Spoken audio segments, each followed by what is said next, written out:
Hi, I'm Kate Cornell, and you're about to watch two authors talking. Don't say we didn't warn you.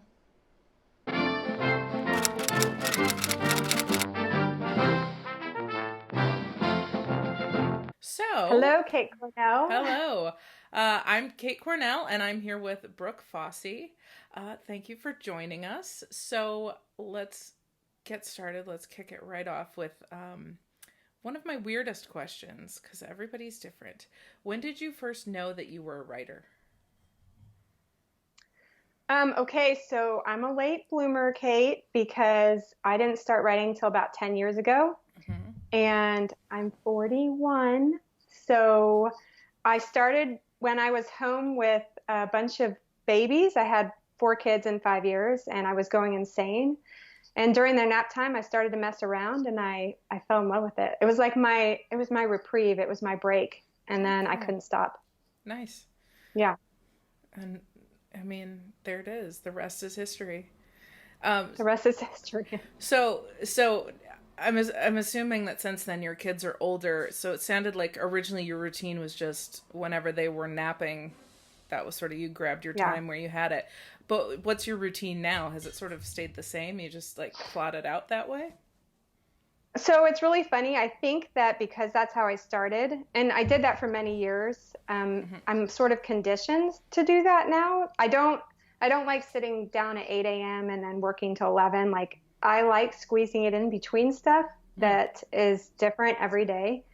And I actually find myself most creative when I do that. And I think it's because that's how I was born and bred as a writer, was like, I have 2 hours, better get it done. All right. So I do it. I do it in the car when I'm waiting for kids to finish a practice. I do it late at night, just whenever I can grab some time and a quiet space. That's the other thing.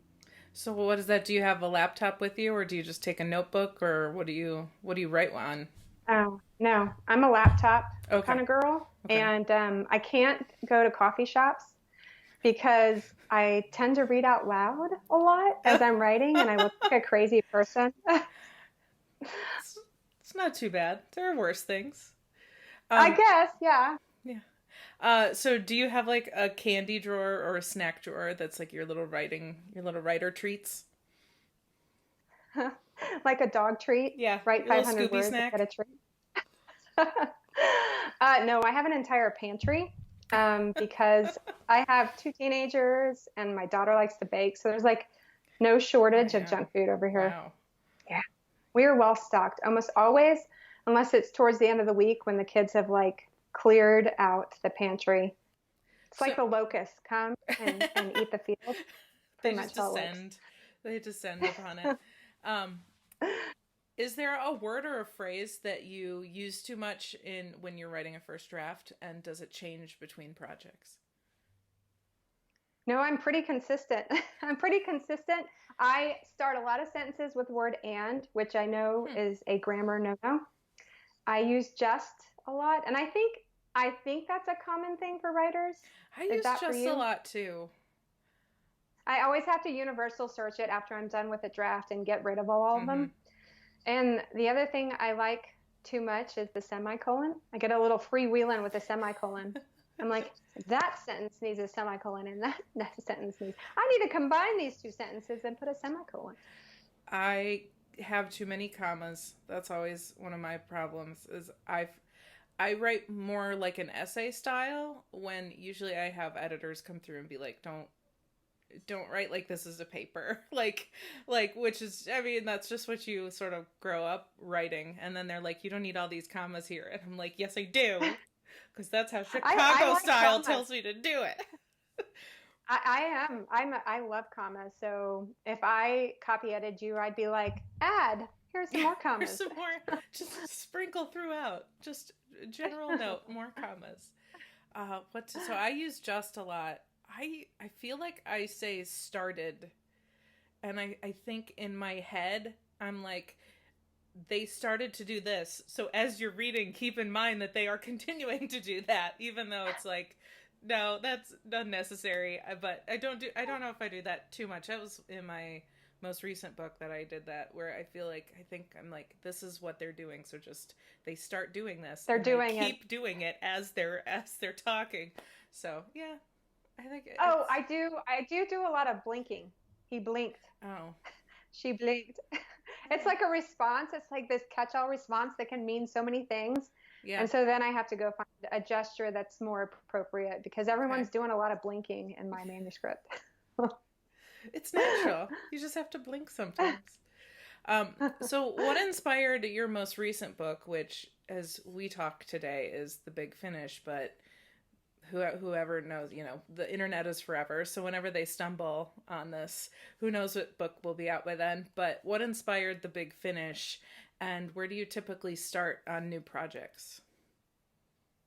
Okay, so The Big Finish was inspired by my grandpa because I would take all my kids, and they were little at the time, and we would go visit them at assisted living, and it was chaos. They would run around. I try to keep them corralled while also talking to my grandpa. And he sat at this table with some of these old men, same buddies every time, and they had these rich histories, and all of them deserved a book. And there was also another lady that would roam around the assisted living, and she always wore sunglasses, very dressed up, lipstick, and she would push her little friend around in a wheelchair. Like they were just Aw. such great characters. Yeah. And so that was kind of the seed idea. It's like Okay. this assisted living needs to be in a book.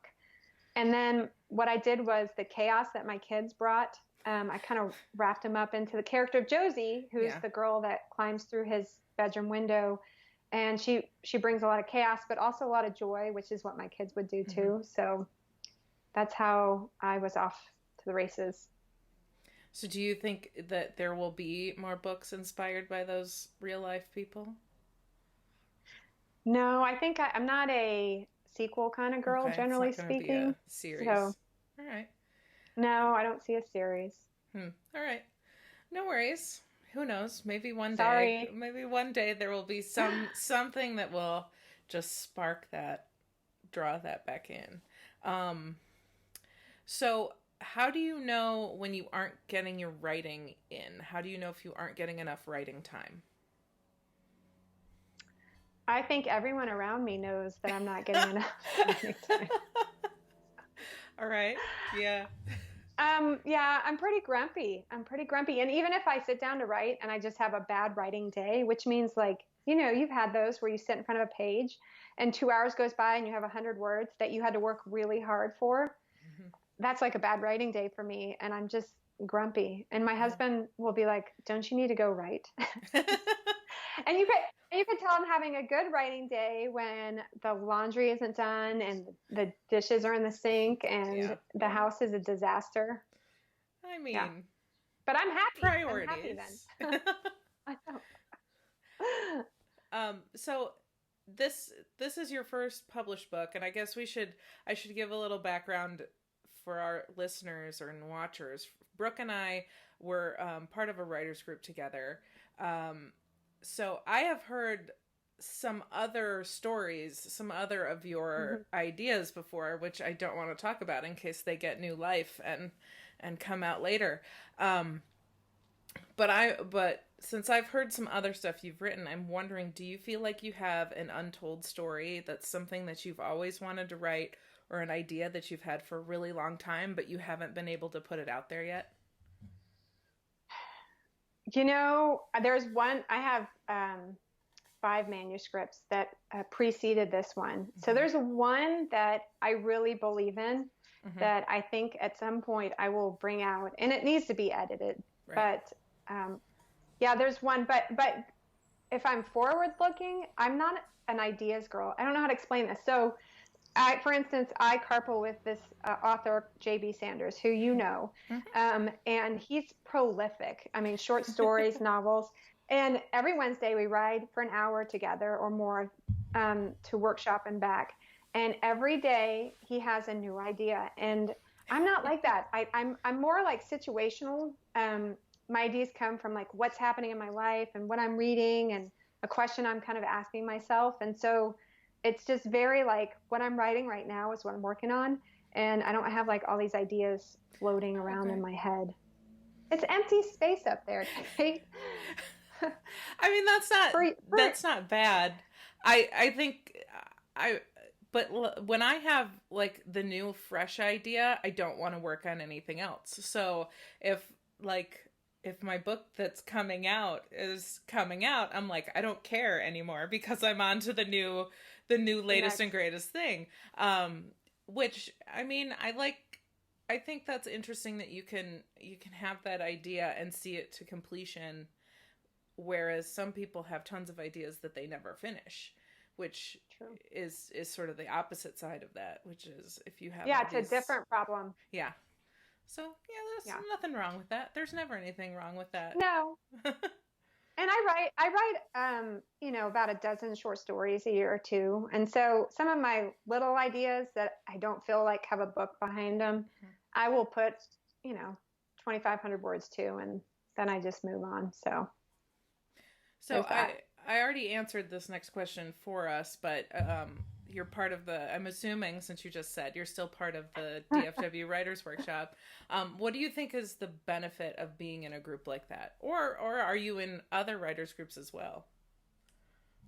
I belong to a couple organizations, Mm-hmm. but none that are as supportive and important to me as DFW Writers Workshop, Mm-hmm. because I entered that place with my first manuscript and I was like, somebody help me. And they did. They, they did by telling me what's wrong with it, where I was going wrong. And then I made a bunch of really good friends. And that organization has seasoned authors that are like cutting the jungle for you and showing you which way to go. Right. And as you're collecting all your rejections, I think that it just, and you're sticking them in your backpack. I'm just going to carry this metaphor forward. You're sticking all these rejections in your backpack and you're walking through the jungle, and it's just nice to have people around you to help Yeah. carry the load and show you which way. I do. I mean, it's been a long time since I've been there, but now that you're saying it, I remember in the beginning, they would make you stand up or you didn't have to if you didn't want to, but who got a rejection this week, because it's important to get any kind of response because it means you're putting Yes. yourself out there, and even if you got a rejection, it doesn't mean you're rejected. It just, is part of the process. So, yeah, I sort of forgot Right. about Exactly. that we used to do that. It's been too long. Um, It has. You need to come visit. I'll try. I'll try to get there sometime. We'll see what happens. We're living in a weird world right now. Um, Yeah. Yeah. I like talking like it's normal. Come yeah, on down. Hop on a plane. come on, just walk. It's close.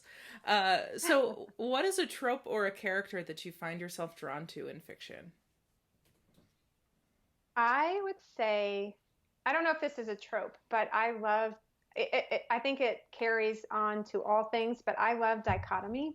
Mm-hmm. And so it feeds into a lot of tropes. So I like the young plus the old, which is what I did for the big finish. I like putting the rich and the poor together. I like putting someone who knows where they're going with somebody who is less, aimless.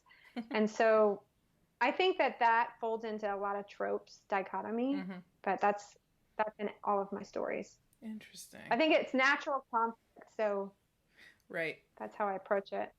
Yeah. Hmm. Interesting. What's your approach to world building? Well, I'm a pantser, Kate. Okay. So, generally speaking, when I open page one, I don't know much about my world. Mm-hmm.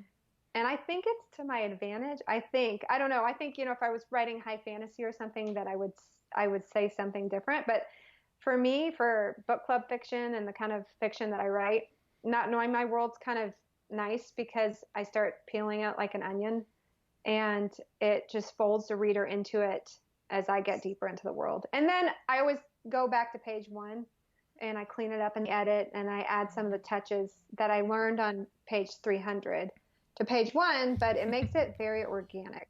Yeah. But so you said for the big finish, you were inspired by the assisted living facility. Had you been going there a really long time? How much of that world did you pull into Big Finish, or was that just sort of a little bit of inspiration and the rest just was coming from you? Setting wise, it was very informative for my setting. I have an engineer brain, so even the floor plan for Mm-hmm. me was part of the book. But what was the question? How did you spend a lot of time going back and forth to that specific assisted living facility, or just sort of use that as the jumping off point to create your own? That the latter. I Okay. used the facility and then I just kind of jumped off. And I was halfway through the book and when my grandfather passed away, and so I wasn't like going back as research or anything. It was a lot of Mm. my memories and stuff like that. The small things that I remember noticing when I was there, that sort of thing. So it seems like there's a lot of you get a lot of your ideas from your observations. Like Yes. I have the book. I haven't read it yet. Spoiler alert, I haven't read it. But you mentioned, that woman dressed all dressed up, wheeling her friend around. Like, is that someone who might make it into the book, or that's just something you She did. notice? Oh, okay.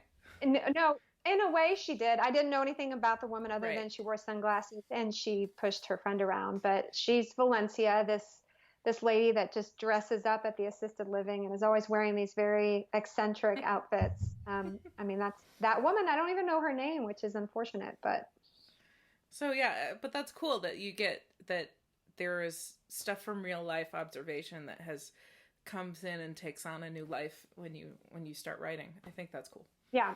It's usually like I mean that I don't know if you're like this, but I will see one thing that I will just remember and latch onto, and then I populate the story around it. Hmm.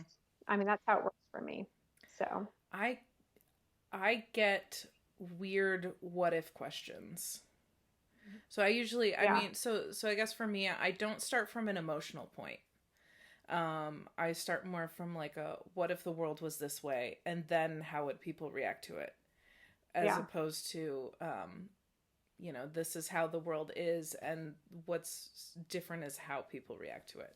Which I guess maybe that's something I should work on and try to write a story about, from that point of view, from more of an emotional center. I write sci-fi fantasy. I not a lot of my stuff is grounded in the real world, so maybe it'd be interesting for me to branch out and try to write right. something Well, from. I think mine is more character centric. Mm-hmm. It's usually I have a character in my mind and a little 5 second trailer scene, and Mm-hmm. that's usually all I start with. Well, and this is a so this I'm going on a tangent here. There was this weird Twitter post that I saw where there were four pictures of an apple, or there were three pictures of an apple and then like the word apple, but like the first one was a really rough black and white sketch of an apple. The second one was a little bit more detailed. The third one was like a perfect, like just like somebody took a picture of an apple, and then the last one was the word apple, and it's like, how do you, when you think, what do you see in your brain? Oh, And the thing is, like, if somebody said apple to me, like, I will see like a picture, like if it was taking a picture, like I could be like Granny Smith or Macintosh or Bread Delicious. Like, what are you talking? What kind of apple? Like, give me something else to go off of. Like, I can see all the apples in my bowl on the counter right now. So, how? So you say you have a 5 second trailer, this little snippet. Do you see that as like an actual movie trailer, or what does that look like to you in your head? this is so interesting. I think I see the apple essentially Mm-hmm. as a picture, but then everything around it's very nebulous. It's just kind of Okay. this feeling. Okay. I'm being all woo woo about it. I'm like, ooh, writing is magical and mystical. I can't explain it though. I don't know. Well, But as I'm writing, I will say that things appear to me in a movie, a cinematic mhm. way, I guess. Yes, for sure. Yeah. So I'm seeing the movie happen, and I'm trying to write down what the movie What you're looks saying. like. Yeah. I'm Which similar. I know some authors who actually just see the words happening. So I think it's an interesting. I mean, even though all writers are writers, it's weird how they have different ways of going about writing, and how they visualize what they're writing. I think that's Yeah, that is interesting. I don't. It just seems so weird to me that how could you see the world in words? But it does. But it's interesting then that what language you speak would very much influence how you think. If Sure. you. And I think it's like, some people see numbers, but they're colors in their brain. Same concept. Yeah, what is it? There's a word for that. Like synthesia, some synthesis type word where your I don't perception, know. like you can hear colors or you can taste Yeah. sounds. I'm probably making this up entirely. Well, we can move on to our next Ah, question. Um, so I have my other little show that I do on yes. YouTube, which is Anything Nice to Say. So this question ties in with that. So what's a movie that you love that you think is underappreciated? Okay, how far is it time dependent? Can it be any movie at any It time in can the be world? any movie at any time. Okay, so here's the thing. I have an interesting relationship with movies because my mom had ironing movies. She called them her ironing movies. And anytime she pulled out her ironing board, and this was in the days of VCRs, she would pop in one of her ironing movies and press play. And it wasn't a huge library of movies. I mean, maybe there was a dozen. And so there's a certain set of movies that I've seen so many times that I can like repeat them word for word. Uh-huh. And so I don't actually have a good gauge of whether these are underappreciated or not because Okay. they played so often in my home. Okay. So I would say one of her ironing movies is a Woody Allen movie called Radio Days. I don't know if you've ever Okay. heard of it. Mm-mm. And oh, it's awesome. It's like the glory days of radio, and it's told from this little boy's perspective. And it's like in vignettes of his very eccentric Jewish family, Mm-hmm. and it's I think the best Woody Allen movie there is, although not Hmm. many people have heard of it. Hmm. And then there's another one that she used to watch called Fatso with Dom DeLuise, Okay. and yes, it was this movie about this man who was overweight and his cousin dies of obesity, and so he decides to lose weight, and he has this crazy sister that like locks the cabinets up, and he falls Okay. in love, and I don't know how to explain it. These movies are like what I grew up with, and Mm-hmm. so saying them out loud, I'm sure people are like, "Huh, interesting," but yeah, so it's Fatso, Radio Days, Tootsie, which was acclaimed, so I know Yeah. that one doesn't count. Home Alone, Godfather, all three Godfathers. Oh man. I so I never launched it and I don't know if it will ever be launched, but I did a podcast with my best friend out here, and the idea behind the podcast is we read the book and then we watch the movie and we talk about the Ah, differences or the yes. translation, and it was called Lost in Adaptation. And it's funny because he's a guy, and made him read Twilight, and he struggled a lot with Twilight. It was not easy for him to get through. But I came to it and I was like, we're doing this, and we have to do this because it's important that we do this because this is an important piece of culture. And then our most recent one that we did was The Godfather, and I had seen the movie before and was sort of like, okay, I saw it once, that's all I ever need to do. And but having then read the book and then watched the movie, it's very interesting how Coppola was so devoted to really capturing what The was in the text. book. Yeah. And that's not, you don't see that sort of tender love and care Right. when translating, page to screen quite as often. So now I have a deeper appreciation for the movie, and I like it a lot more. So Well, that's good. I have Godfather 2 memorized, so there you go. And, so and and let's also mention, like I was 8. I'm like walking through the family room, horse's head, whatever. making offers that can't be refused, just telling your mom. So where can we find you online if we want to connect with you? Where can we find you? Okay, so Twitter, Facebook, and Instagram is all the same, which makes life easy. And it is B.A. Fossey, and that's it, at B.A. Fossey. Brooke Okay, cool, A. Fossey. That's it. cool. Do you have a website? You're Yes, working on a I got website? really creative. It's brookefossey.com. Oh wow. All right, we will put links in the description below so you can connect with Brooke. Next, we're going to move on to our subscriber questions. So these are questions that were submitted by my Oh, subscribers. If people want to submit their own questions, they can head over to our Patreon and subscribe. Or if you want to see the answers, you have to go over there too.